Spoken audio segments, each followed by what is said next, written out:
آگے رکو number 7 56 to 60 اللہ تعالیٰ کے علم کی وسعت کا بیان ہے. قل انی نہیت، آپ کہہ دیجئے مجھ کو اس سے منع کیا گیا کہ ان کی عبادت کرو جن کو تم اللہ کو چھوڑ کر پکارتے ہو.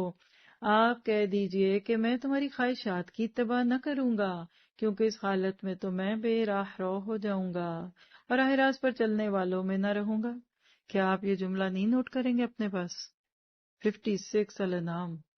کبھی کسی کی وجہ سے مجبور نہ ہو. ابھی آج ہی آیت پڑھی ہے، علیکم انفسکم، اپنی فکر کرو. لا یضرکم من ضل اذا اہتدیتم، تمہیں کوئی نہیں تکلیف دے سکتا وہ بندہ جو ہدایت سے بھٹکا ہوا ہے، شرط ہے کہ تم خود ہدایت پہ رہو. کئی دفعہ لڑکیاں، عورتیں اپنے شوہروں کی خوشی کے لیے حرام کاموں تک پہنچ جاتی ہیں. نہیں کرنا. لا طاعۃ لمخلوق فی معصیۃ الخالق. آپ کہہ دیجئے میرے پاس تو ایک دلیل ہے میرے رب کی طرف سے اور تم اس کی تکذیب کرتے ہو. جس چیز کی تم جلد بازی کر رہے ہو وہ میرے پاس نہیں، حکم کسی کا نہیں سوائے اللہ کے، اور اللہ واقعی بات کو بتا دیتا ہے اور سب سے اچھا فیصلہ کرنے والا ہے. آپ کہہ دیجئے کہ اگر میرے پاس وہ چیز ہوتی جس کا تم تقاضا کر رہے ہو، یعنی معجزے، تو میرا اور تمہارا باہمی فیصلہ ہو چکا ہوتا. اور ظالموں کو اللہ تعالیٰ خوب جانتا ہے اور اللہ ہی کے پاس غیب کی کنجیاں ہیں. دیکھیں دوبارہ لفظ آ گیا، کنجیاں، خزانے. ان کو کوئی نہیں جانتا سوائے اللہ کے، اور وہ تمام چیزوں کو جانتا ہے جو کچھ خشکی میں ہے اور جو کچھ دریاؤں میں ہے. اور اگلا حصہ جو سننے لگے نا، ذرا سے اس کو دماغ میں لائیے. آٹم کا سیزن ہے، زمین پہ پتے ایسے پھیلے ہوتے ہیں کہ پاؤں رکھنے کی جگہ نہیں، اور کتنے پتے ہیں کوئی گن نہیں سکتا. اور اللہ کیا فرماتا ہے؟ اور کوئی پتا نہیں گرتا مگر اس کو بھی وہ جانتا ہے، اور کوئی دانہ زمین کے تاریک حصوں میں نہیں پڑتا، اور نہ کوئی تر اور نہ کوئی خشک چیز گرتی ہے، مگر یہ سب کتاب مبین میں ہیں. کیا معرفت الہی کے لیے یہ پوائنٹ کافی نہیں ہے؟ وما تسقط من ورقۃ. میں اکثر جب فال سیزن آتا ہے، وہ سب سے بیوٹیفل سیزن ہوتا ہے، رنگ بدلے ہوئے، پیلے اور اورنج پتے اور کچھ سبز. یہ آیت میری آنکھوں میں ہوتی ہے راہوں میں سے گزرتے ہوئے. میں کہتی ہوں انسان تو کتنا بڑا بنتا ہے. اللہ کو تو یہ تک پتا ہے کہ پتا بھی گرا ہے، تو کیا اس کو آپ کے میرے دکھ نہیں پتا؟ اس کو نہیں پتا کس کی باتیں ہمارا دل دکھاتی ہیں؟ اس کو نہیں پتا ہمارے دل میں کیا ارادے ہیں، کیا پلانز ہیں، کیا خواب ہے؟ دعا کریں یہاں بیٹھ کر، اے اللہ تجھے تو گرے ہوئے پتوں تک کی فکر ہے، میں بھی تو گری ہوئی تیری بندی ہوں. اللہ میں بھی تو پسی ہوئی ہوں، میرے بھی تو کتنے کام ہیں. اے اللہ تو میرے حال پہ بھی رحم کر دے. جیسے درختوں کے پتے گر جاتے ہیں اور پھر دوبارہ کچھ ماہ میں پھر بہار آتی ہے، اللہ اگر آج میں گری ہوئی ہوں تو میرے اوپر بھی بہار لے آ.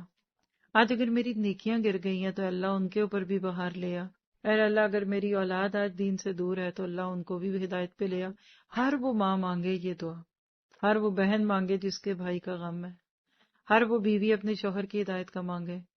کبھی اپنے پیاروں کو اپنی دعاؤں سے محروم نہ رکھا کریں.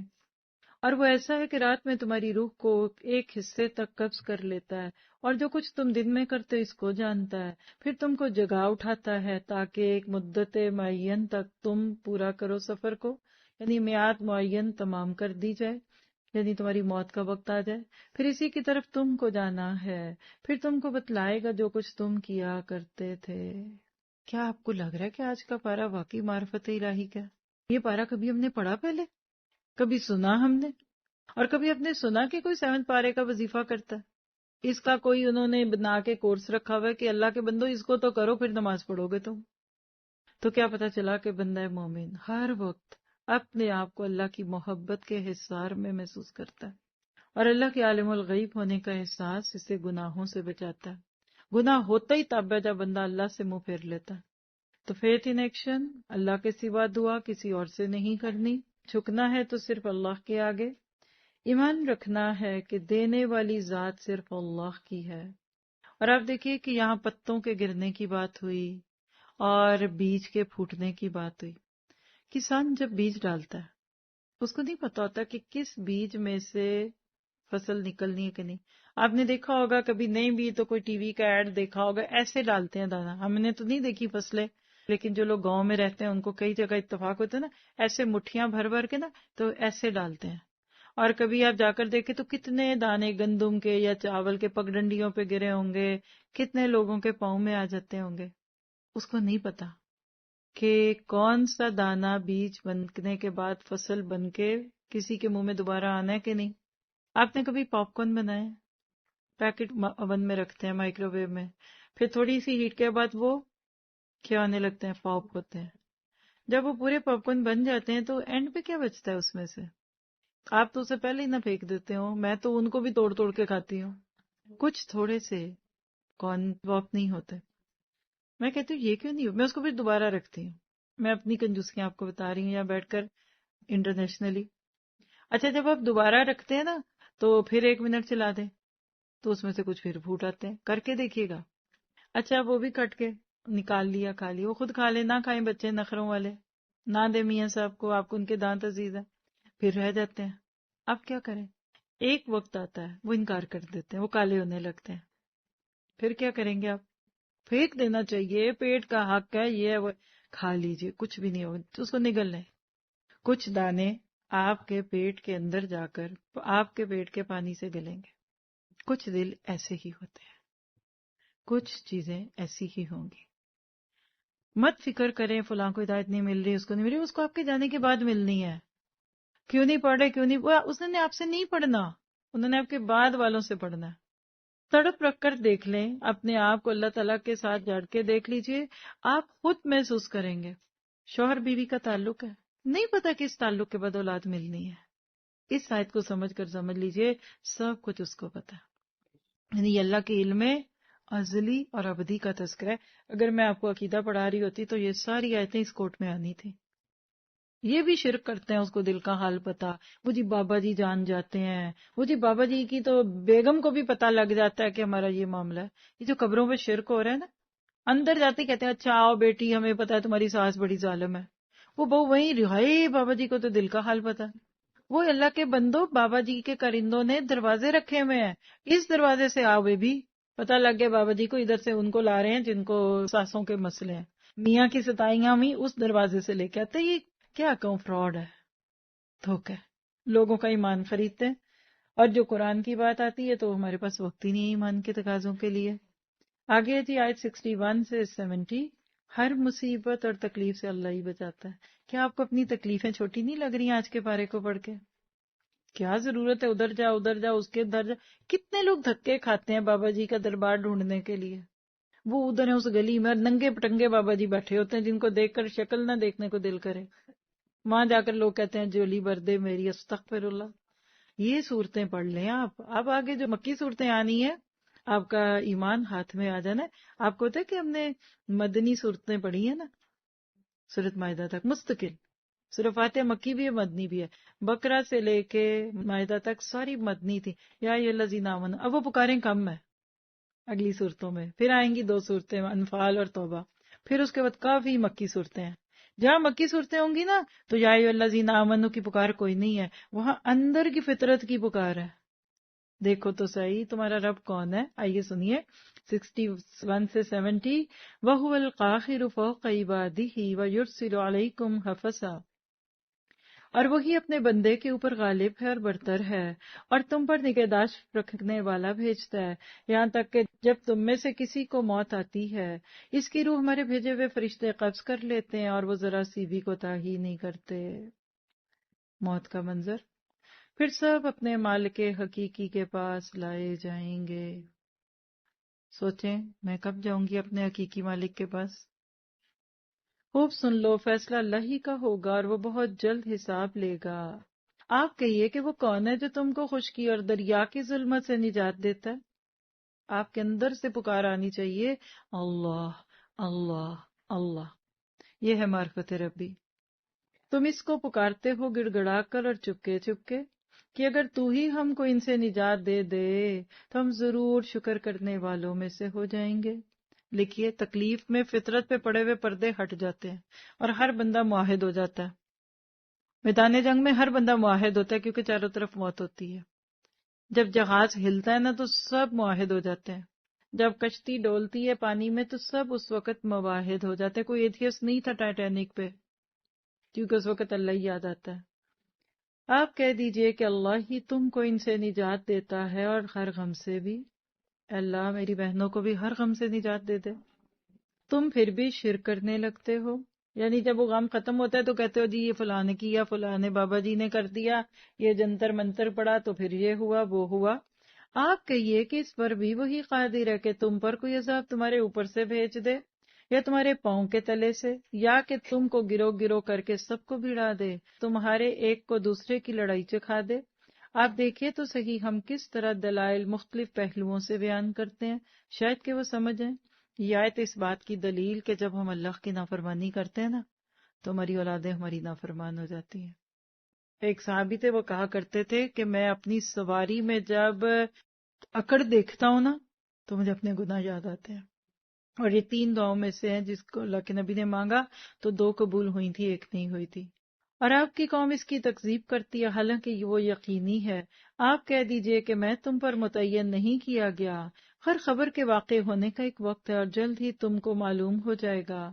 اور جب آپ ان لوگوں کو دیکھیں جو ہماری آیات کے بارے میں عیب جوئی کر رہے ہیں، یعنی اعتراض کرتے ہیں ہماری آیتوں پہ، تو ان لوگوں سے کنارہ کش ہو جائیے، یعنی سیپریٹ ہو جاؤ، یہاں تک کہ وہ کسی اور بات میں لگ جائیں.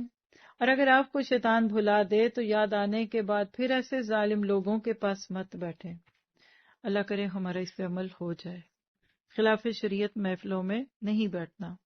اور جو لوگ پرہیزگار ہیں ان پر ان کی باز پرس کا کوئی اثر نہ پہنچے گا، اور لیکن ان کے ذمہ نصیحت کر دینا ہے، شاید وہ بھی تقوی اختیار کر لیں. یعنی کہتے رہیے، کسی بھی وقت پہ ان کے دل پہ اثر ہو سکتا ہے. اور ایسے لوگوں سے بالکل کنارہ کش رہے جنہوں نے اپنے دین کو کھیل تماشا بنا رکھا ہے اور دنیا کی زندگی نے انہیں دھوکے میں ڈال رکھا ہے.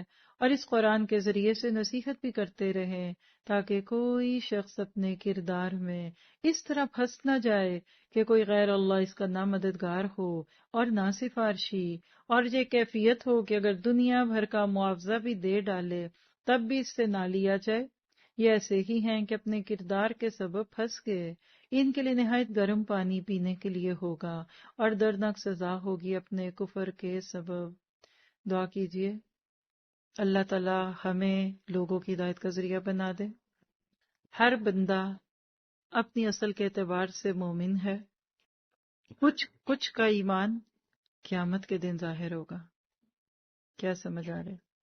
ہر بچہ فطرت پہ پیدا ہوتا ہے نا. انی عبداللہ سورۃ مریم میں پڑھیں گے، حضرت عیسیٰ نے کہا آج بھی دنیا میں آپ کے ارد گرد جتنے لوگ پھیرے نا یہ سب مومن ہیں. فرق یہ ہے کہ کچھ آج کافر ہیں لیکن مرتے ہی قیامت کے بعد وہ مومن بنے ہوں گے. یہی تو وہ کہہ رہے ان موقنون. دیکھیں نا پولیس مین کو دیکھ کر چور کہہ دے توبہ کرتا ہوں تو کیا فائدہ، وہ تو سزا کا ڈر ہے. کئی لوگ قیامت کے دن ہر بندہ اللہ کو مانے گا چاہے وہ فاجر ہے یا کافر ہے. اب مکہ والوں کے ساتھ جو اتنی بحثیں چل رہی ہیں اس کے اوپر ایک کمنٹ لکھیے. پہلے آپ سب کا سینیریو کلیئر ہوگا کہ مکہ میں اللہ کے نبی کا مقابلہ یا سامنا اپنے فیملی کے لوگوں سے تھا اور وہ سارے مشرک تھے. نبی صلی اللہ علیہ وسلم سے ان کو پیار تھا، فیملی بونڈ تھا. مکہ والوں کی دشمنی پیغام سے تھی، پیغامبر سے نہیں. اس کے برعکس مدینہ میں آئے، وہاں یہود تھے، ان کو نبی کا پیغام سمجھ آ رہا تھا کیونکہ ایک ہی سلسلے کی کڑی تھے، لیکن دشمنی پیغمبر سے تھی. سگے اور سوتیلے کا فرق اور فرقے کا فرق کہ یہ ہمارے مسلک سے کیوں نہیں. تو کیا سیکھا کہ صبر کے ساتھ اعلیٰ درجے ملتے ہیں، اور یہ سیکھا کہ انسانی فطرت ہے کہ وہ ہر غم میں اللہ کو پکارتا ہے. پھر ان آیات میں ہم نے اللہ کے عذاب کی 3 صورتیں دیکھی ہیں. کچھ آسمان سے عذاب آتے ہیں، کچھ زمین سے جیسے زلزلے، آسمان سے بارش، طوفان، اور تیسرا عذاب جس کا اس وقت امت مسلمہ شکار ہے وہ فرقہ واریت ہے. کیا آج ہم مسلمان ان عذابوں کا شکار نہیں ہیں؟ اللہ میں فرقوں سے بچا لے. فیتھ ان ایکشن، دین پہ تنقید کرنے والوں سے دور رہیے. مناسب الفاظ اور حکمت سے لوگوں کو سمجھائیں اور خود سے نہیں قرآن سے جوڑیے. آگے آیت 71 سے 82 یہ ہے جی حضرت ابراہیم کا طریقہ تبلیغ بھی اور معرفت کا سفر. قل اندعو من دون اللہ، آپ کہہ دیجئے کیا ہم اللہ کے سوا ایسی چیز کو پکاریں کہ وہ نہ ہمیں نفع دے سکے نہ ہم کو نقصان پہنچائیں. کیا ہم الٹے پھر جائیں اس کے بعد کہ ہم کو اللہ نے ہدایت کر دی؟ جیسے کوئی شخص ہو کہ اس کو شیطان نے کہیں جنگل میں بے راہ کر دیا ہو اور وہ بھٹکتا پھرتا ہو، اس کے ساتھی بھی ہوں اور وہ اس کو ٹھیک راستے کی طرف بلا رہے ہوں کہ ہمارے پاس آ۔ آپ کہہ دیجئے یقینی بات یہ ہے کہ راہ راست وہ خاص راہ اللہ ہی کی ہے، اور ہم کو یہ حکم ہوا کہ ہم پروردگار عالم کے مطیع ہو جائیں، اور یہ کہ نماز کی پابندی کرو اور اس سے ڈرو، اور وہی ہے جس کے پاس تم جمع کیے جاؤ گے، اور وہی ہے جس نے آسمانوں اور زمین کو حق کے ساتھ پیدا کیا، اور جس وقت اللہ تعالیٰ اتنا کہہ دے گا کن فیکن، ہو جا، تو وہ ہو پڑے گا۔ اس کا کہنا حق ہے اور باثر ہے، اور ساری حکومت خاص اسی کی ہوگی جبکہ سور میں پھونک مار دی جائے گی۔ وہ جاننے والا ہے پوشیدہ چیزوں کا اور ظاہر چیزوں کا، اور وہی ہے بڑی حکمت والا، پوری خبر رکھنے والا۔ اب یہاں سے وہ قصہ انجوائے کیجئے، حضرت ابراہیم کا معرفت حق کا سفر، اور وہ وقت بھی یاد کرنے کے قابل ہے جب ابراہیم علیہ السلام نے اپنے باپ آزر سے فرمایا کہ کیا تو بتوں کو معبود قرار دیتا ہے؟ دیکھیے سوال کھڑا کیا جا رہا ہے تاکہ سوچ ابھرے۔ بے شک میں تجھ کو اور تیری ساری قوم کو کھلی گمراہی میں دیکھتا ہوں، اور ہم نے ایسے ہی طور پر ابراہیم علیہ السلام کو آسمانوں اور زمین کی مخلوقات دکھائیں، اور تاکہ کامل یقین کرنے والوں میں سے ہو جائیں۔ پھر جب رات کی تاریکی ان پر چھا گئی تو انہوں نے ایک ستارہ دیکھا۔ آپ نے فرمایا ہاذا ربی، دیکھیے دوسرا جملہ ہے، علماء کہتے ہیں وہ یہ نہیں تھا ہاذا ربی، کہتے تھے ہاذا ربی، تھاٹ پر ووکنگ بھی اور کوشچن ہے۔ بعض لوگ کہتے ہیں نا حضرت ابراہیم نے شرک کیا، ستارے کو خدا کہہ دیا، نو ہاذا ربی نہیں، اس کی بڑی پیاری تفسیر ہے، ظاہر ہے وہ موقع بھی نہیں ہے۔ کوئی کہتا ہے آدھا جملہ غائب ہے، کیا یہ ہے رب؟ اردو میں آپ سمجھے ہاذا ربی۔ لیکن جب وہ غروب ہو گیا تو آپ نے فرمایا میں غروب ہو جانے والوں سے محبت نہیں رکھتا۔ پھر جب چاند کو چمکتا ہوا دیکھا تو فرمایا یہ میرا رب ہے۔ لیکن جب وہ غروب ہو گیا تو آپ نے فرمایا اگر مجھ کو میرے رب نے ہدایت نہ کی تو میں گمراہ لوگوں میں ہو جاؤں گا۔ پھر جب آفتاب یعنی سورج کو دیکھا چمکتا ہوا تو فرمایا ہاذا ربی، یہ میرا رب ہے، یہ تو سب سے بڑا ہے۔ پھر جب وہ بھی غروب ہو گیا تو آپ نے فرمایا بے شک میں تمہارے شرک سے بیزار ہوں، اور شرک سے بیزار ہوں تو انی وجہت وجہی للذی، میں اپنا رخ اس کی طرف کرتا ہوں جس نے آسمان اور زمین کو پیدا کیا یکسو ہو کر، یعنی مخلوق کے رستے خالق تک پہنچ گئے۔ آج کی الٹی گنگا ہے، خالق کو الٹ رنگ میں دیکھتے ہیں، کیا پتا چلے ان سب کو پیدا کرنے والے کو رب مانتا ہوں۔ اور ان کی قوم نے حجت کرنا شروع کر دی۔ یہ لفظ ذرا نوٹ کریے، جس بندے کو حق کی معرفت ہو گئی قوم اس سے لڑے گی۔ حجت بازیاں، لمبے لمبے جھگڑے اور جھگڑے۔ آپ نے فرمایا کہ تم اللہ کے معاملے میں مجھ سے حجت کرتے ہو، حالانکہ اس نے مجھے طریقہ بتلایا اور میں ان چیزوں سے جن کو اللہ کے ساتھ شریک بناتے ہو نہیں ڈرتا۔ ہاں اگر میرا پروردگار کوئی امر چاہے، میرا پروردگار ہی ہر چیز کو اپنے علم میں گھیرے ہوئے ہے، کیا تم پھر بھی خیال نہیں کرتے؟ کیسے ان کی سوچ پہ پتھر برسائے جا رہے ہیں۔ اور میں ان چیزوں سے کیسے ڈروں جن کو تم نے شریک بنایا ہے، حالانکہ تم اس بات سے نہیں ڈرتے کہ تم نے اللہ کے ساتھ ایسی چیزوں کو شریک بنا دیا جن پر اللہ نے کوئی دلیل نازل نہیں فرمائی۔ بس ان دو جماعتوں میں سے امن کا زیادہ مستحق کون ہے اگر تم خبر رکھتے ہو؟ جو لوگ ایمان رکھتے ہیں اور اپنے ایمان کو شرک کے ساتھ خلط ملط یعنی مخلوط نہیں کرتے، ملاتے نہیں، ایسوں ہی کے لیے امن ہے اور وہی راہ راست پر چل رہے ہیں۔ یا 82 ریفرنس میں لکھ لیں۔ مواحد کے دل میں سکون ہوتا ہے اور مشرک سکون سے محروم ہوتا ہے۔ دو آیات تھیں اس میں ایمان سے متعلق، 81 الانام، مواحد کی زندگی راحت کی زندگی، اور انعام 82 ایمان نہ ہو تو زندگی بے چینی میں گزرتی ہے۔ جم لکھیے توحید انسان کو نڈر بنا دیتی ہے۔ رکو نمبر 10 83 سے 90، انبیاء کرام محسنین تھے۔ وَتِلْكَ حُجَّتُنَا آتَيْنَاهَا ابراہیم، اور یہ ہماری حجت تھی وہ ہم نے ابراہیم علیہ السلام کو ان کی قوم کے مقابلے میں دی تھی، ہم جس کو چاہتے ہیں مرتبوں میں بڑھا دیتے ہیں۔ بے شک آپ کا رب بڑی حکمت والا بڑے علم والا ہے۔ اور ہم نے ان کو اسحاق دیے اور یعقوب علیہ السلام، ہر ایک کو ہم نے ہدایت کی، اور آپ سے پہلے اور پہلے کے زمانے میں ہم نے نوح علیہ السلام کو ہدایت کی، اور ان کی اولاد میں سے داؤد اور سلیمان۔ کو اور ایوب کو اور یوسف کو اور موسیٰ کو اور ہارون علیہ السلام کو، اور اسی طرح ہم نیک کام کرنے والوں کو جزا دیا کرتے ہیں، اور زکریا کو، یحییٰ کو، عیسیٰ اور الیاس علیہ السلام کو، سب نیک لوگوں میں تھے، اور اسماعیل کو اور یسع اور یونس کو اور لوط علیہ السلام کو، اور ہر ایک کو تمام جہان والوں پر ہم نے فضیلت دی ان کے کچھ باپ دادوں کو اور کچھ اولادوں کو اور کچھ بھائیوں کو ہم نے ان کو مقبول بنا دیا، اور ہم نے ان کو راہ راست کی ہدایت دی۔ اللہ ہی کی ہدایت ہے جس کے ذریعے سے وہ اپنے بندوں میں سے جس کو چاہے اس کی ہدایت کرتا ہے۔ اب دیکھیے 18 پیغمبروں کے نام، 18 پروفٹس کے نام، اور آگے سنیے، اور اگر فرزن یہ حضرات بھی شرک کرتے تو جو کچھ اعمال یہ کرتے تھے وہ سب اکارت جاتے۔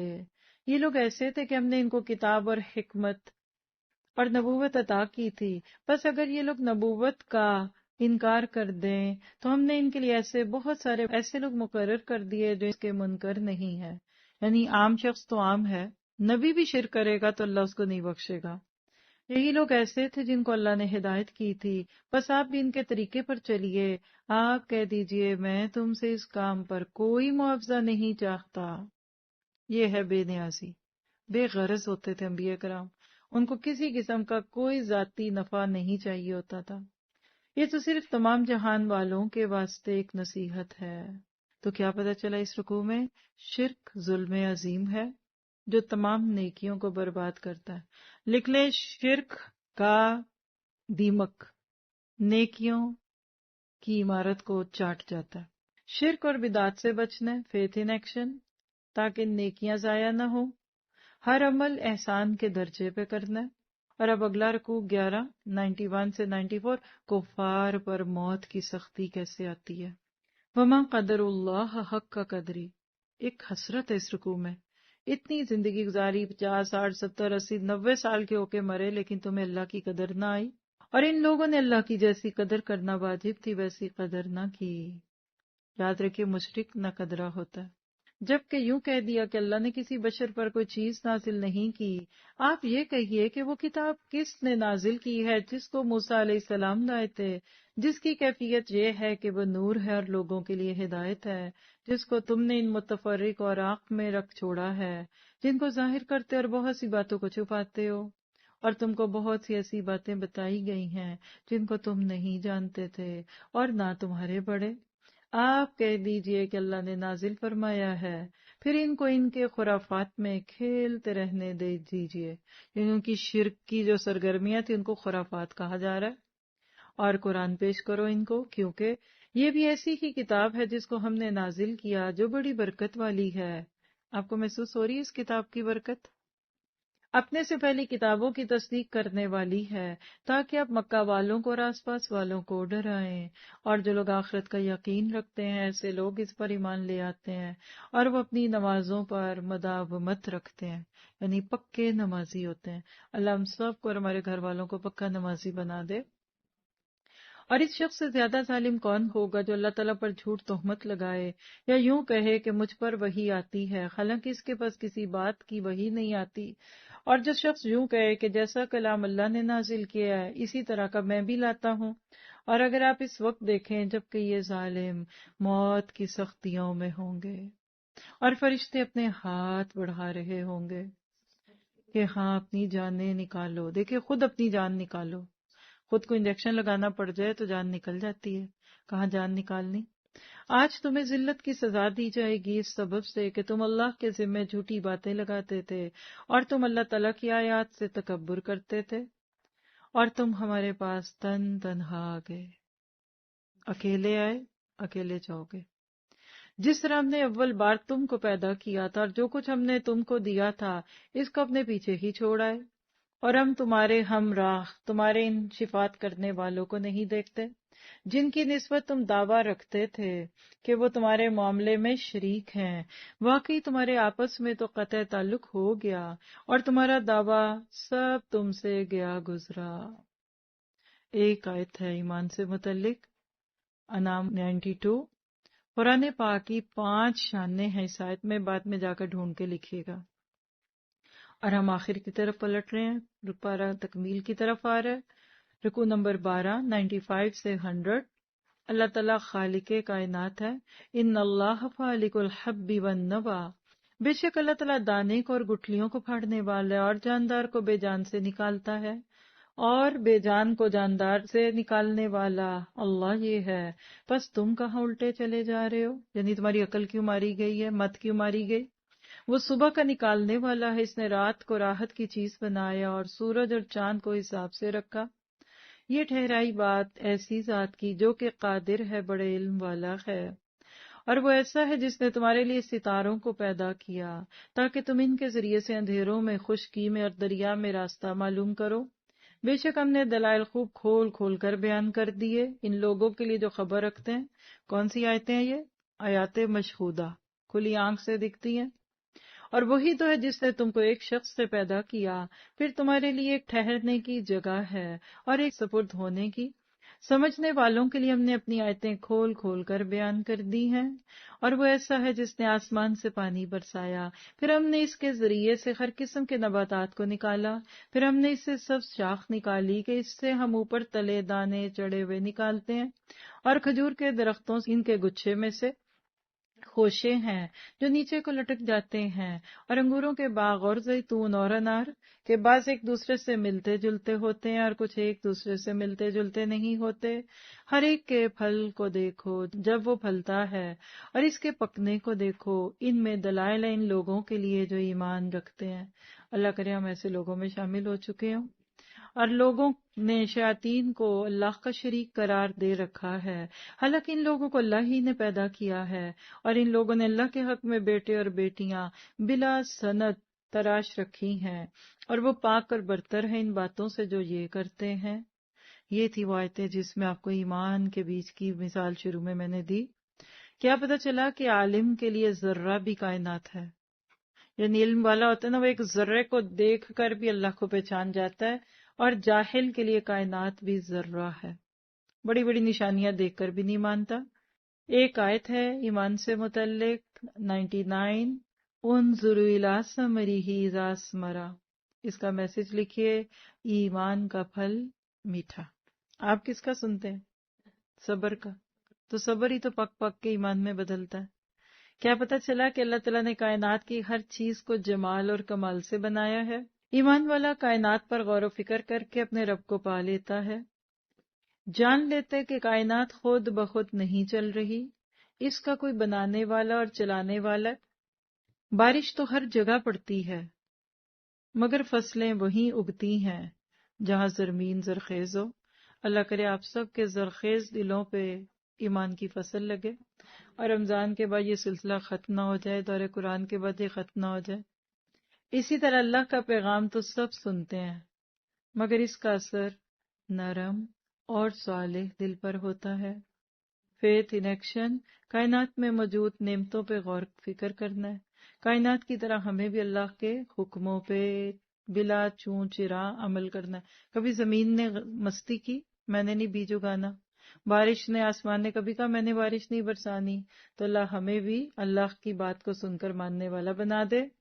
رکوع نمبر 13 101 سے 110، توحید کا بیان اور شرک کی نفی. یعنی پارے کے بالکل اینڈ پہ اللہ تعالیٰ ثابت کر رہے ہیں کہ توحید ہی دنیا کی سب سے بڑی حقیقت ہے. بدیع السماوات والارض، وہ آسمانوں اور زمین کا موجد ہے. اللہ تعالیٰ کی اولاد کہاں ہو سکتی ہے، حالانکہ اس کے پاس تو کوئی بیوی ہی نہیں. اور اللہ تعالیٰ نے ہر چیز کو پیدا کیا اور وہ ہر چیز کو خوب جانتا ہے. یہ اللہ تعالیٰ تمہارا رب ہے، تم کدھر جا رہے ہو؟ اس کے سوا کوئی معبود عبادت کے لائق نہیں. ہر چیز کا پیدا کرنے والا ہے، تو تم اس کی عبادت کرو، اور وہ ہر چیز کا کارساز ہے. اس کو تو کسی کی نگاہ محیط نہیں ہو سکتی، اور وہ سب نگاہوں کو محیط ہو جاتا ہے، اور وہی بڑا باریک بین باخبر ہے. یعنی وہ نظر نہیں آتا لیکن اس کو سب نظر آتا ہے. اب بلا شبہ تمہارے پاس تمہارے رب کی جانب سے حق کو دیکھنے کے ذرائع پہنچ چکے ہیں. بس جو شخص دیکھ لے گا وہ اپنا فائدہ کرے گا، اور جو شخص اندھا رہا وہ اپنا نقصان کرے گا. میں تمہارا کوئی نگران نہیں ہوں. اور ہم اس طور پر دلائل کو مختلف پہلوؤں سے بیان کرتے ہیں تاکہ یہ یوں کہیں کہ آپ نے کسی سے پڑھ لیا ہے، اور تاکہ ہم اس کو دانش مندوں کے لیے خوب ظاہر کر دیں. آپ خود اس طریقے پر چلتے رہیے جس کی وحی آپ کے رب اللہ تعالیٰ کی طرف سے آپ کے پاس آئی ہے۔ اللہ کے سوا کوئی لائق عبادت نہیں، اور مشرکین کی طرف خیال نہ کیجیے۔ اگر اللہ کو منظور ہوتا تو یہ شرک نہ کرتے، اور ہم نے آپ کو ان کا نگران نہیں بنایا، اور نہ آپ ان پر مختار ہیں۔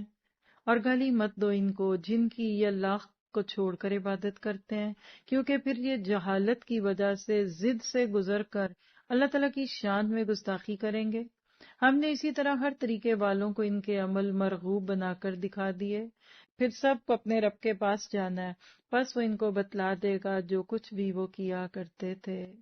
اور ان لوگوں نے قسموں میں بڑا زور لگا کر اللہ کی قسم کھائی کہ اگر ان کے پاس کوئی نشانی آ جائے تو یہ ضرور اس پر ایمان لائیں گے۔ آپ کہہ دیجئے نشانیاں سب اللہ کے قبضے میں ہیں، اور تم کو اس کی کیا خبر کہ وہ نشانیاں اس وقت آ جائیں۔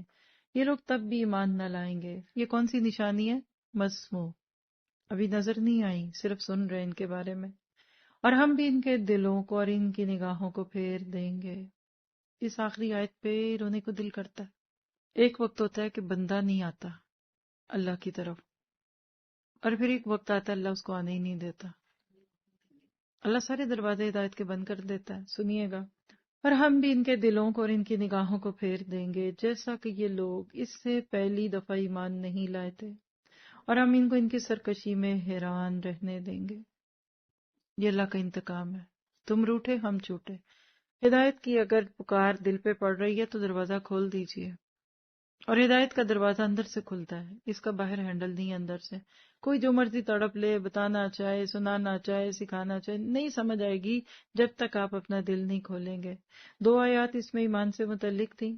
109 الانعام، ہیلے بہانے وہ کرتا ہے جو بات ماننا نہیں چاہتا۔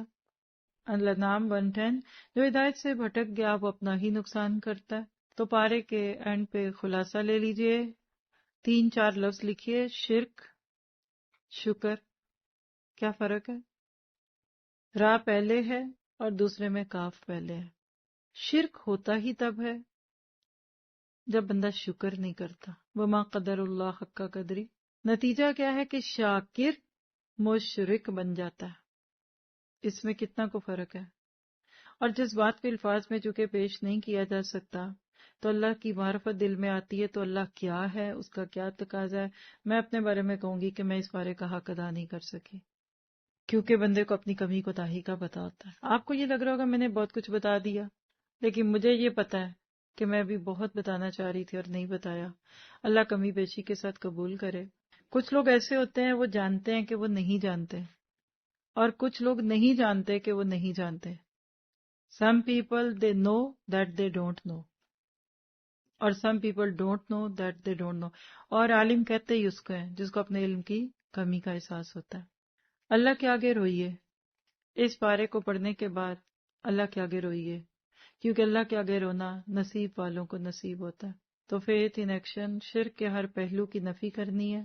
قرآن صرف سجا کر نہیں رکھنا، اس سے دل کو سجانا ہے عمل کر کے۔ اور 2 ایمان کی شاخیں بھی آج اللہ اور رسول سے متعلق ہیں۔ پہلی شاخ اللہ پر توکل، اس کے واجب ہونے پر ایمان ہے۔ اللہ پہ مکمل بھروسہ، مخلوق سے امیدیں نہیں لگانی۔ آپ کو پورا یقین ہو کہ اللہ میری ساری ضرورتیں پوری کر سکتا ہے، اور وہی میرا مشکل کشا ہے۔ آج لوگ توکل کے مفہوم میں کمی بیشی کا شکار ہیں، افراط اور تفریط۔ قرآن کھول لیجئے، کچھ 15-20 آیتیں ہیں جس میں 1 یا 2 نوٹ کر لیں بس۔ الاحزاب 3، جس میں اللہ نے کہا کہ وَتَوَكَّلْ عَلَى اللَّهِ، اور اللہ پہ توکل کیجئے۔ اور انشاءاللہ اس کو ہم بعد میں ڈیٹیل سے پڑھیں گے ایک کورس کی صورت میں، وہاں آپ کو کم از کم 10 آیتیں لکھاؤں گی۔ حدیث لے لیجئے توکل کے بارے میں، اعقلها وتوکل، اونٹ کو باندھو بھی اور پھر توکل کرو، یہ نہیں کہ کھلا چھوڑ دو۔ توکل کے درجے ہوتے ہیں، اللہ آپ کو مجھے دے، آج نہیں بتا پاؤں گی۔ اتنے خوبصورت درجے ہیں نا کہ آپ اچھلنے لگیں گے اور اپنے آپ کو چیک کریں گے کہاں کدھر ہے۔ اگلی شاخ یعنی 14 شاخ کیا ہے؟ نبی کریم صلی اللہ علیہ وسلم کی محبت کا واجب ہونا ایمان کا حصہ ہے۔ یہ آپشنل نہیں ہے کہ ہم نبی سے محبت کریں کہ نہیں مجھے نہیں اللہ کے نبی سے محبت، نہیں، پھر رکیے، آپ مسلمان نہیں ہیں، تو یہ واجب ہے۔ آپ کی اطاعت واجب ہے، رسول اللہ کی اطاعت کرنا اللہ کی اطاعت کرنا ہے، رسول اللہ کی حاکمیت اور اختیارات کو ماننا ہے کہ کیسے اللہ نے ان کو انسانوں پہ بڑا بنایا۔ دنیا کی ہر چیز سے زیادہ اللہ کے نبی ہماری محبت کے حقدار ہیں، اور آپ کی محبت بخشش کا ذریعہ بنے گی جب بیچ میں کوئی کبائر نہ ہو۔ بخاری کی روایت ہے 14، تم میں سے کوئی مومن نہیں ہو سکتا جب تک کہ میں اسے اس کے والد، اس کی اولاد اور تمام لوگوں سے عزیز تر نہ ہو جاؤں۔ آپ کے لیے ٹیسٹ ہے، عام حالات میں نہیں پتہ چلتا۔ ہم سب کہتے ہیں اللہ رسول سے محبت ہے، سامنے ایک بچہ آ جائے بس، آپ کا رسم آ جائے، باپ آ جائے، خوشی آ جائے، غم آ جائے، پھر امتحان ہوتا ہے۔ المرء مع من احب، یہ وہ روایت تھی جس سے صحابہ کو سب سے زیادہ خوشی ہوئی۔ یہ بخاری کی روایت ہے 6168 کہ انسان دنیا میں جس سے محبت کرے گا اسی کے ساتھ اٹھایا جائے گا۔ آج کے اس پارے کی نظر مغز قرآن، روح ایمان، جان دین، ہست حب رحمت للعالمین صلی اللہ علیہ وسلم۔ میں یقین سے کہہ سکتی ہوں ایک دو کے سوا کس کو سمجھ نہیں آیا۔ چلیے دعا کرتے ہیں توکل کی۔ بسم اللہ توکلت علی اللہ لا حول ولا قوة الا باللہ سبحان ربک رب العزت عما یصفون وسلام علی المرسلین والحمد للہ رب العالمین۔ السلام علیکم ورحمۃ اللہ۔